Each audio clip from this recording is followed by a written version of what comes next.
Alright, welcome to CMT 155. Today I'm going to be showing you about the Photoshop interface. As you can see, there are a bunch of palettes and windows open throughout the workspace. These can be expanded and collapsed by clicking on these double arrows on the top right. I prefer to keep a certain amount of them expanded just because they're easier to access and you don't need to click as often.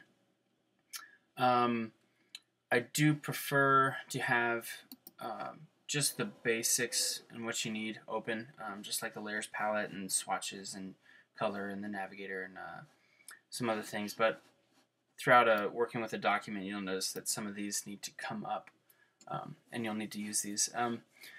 Also, you can click and drag on the top of the tab and drag these out into their own separate window.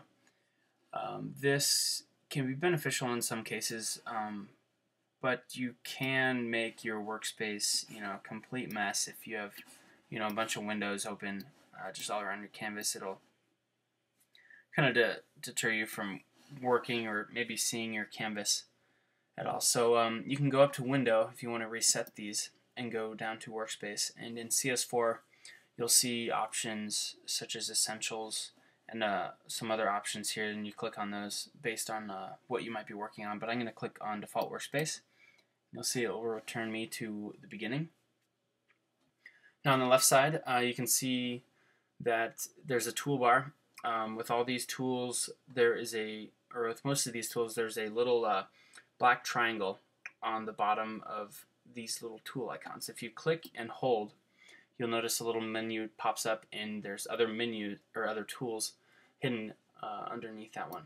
So they're not always visible, but with the tools with the black triangle on the bottom right hand corner, you can access other tools underneath.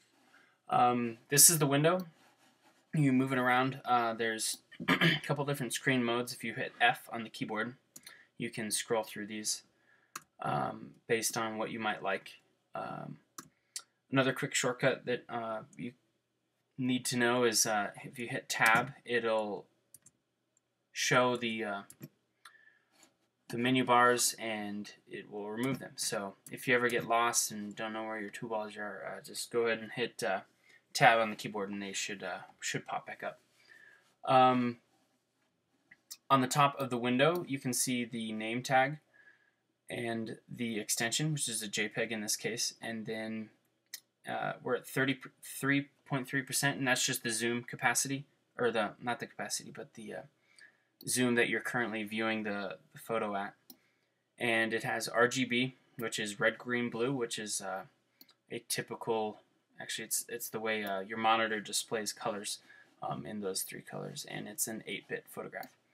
We'll get into more about resolution and CMYK and the difference between those two in RGB. Along the top panel, you can see there are other options to edit certain tools that you may have selected.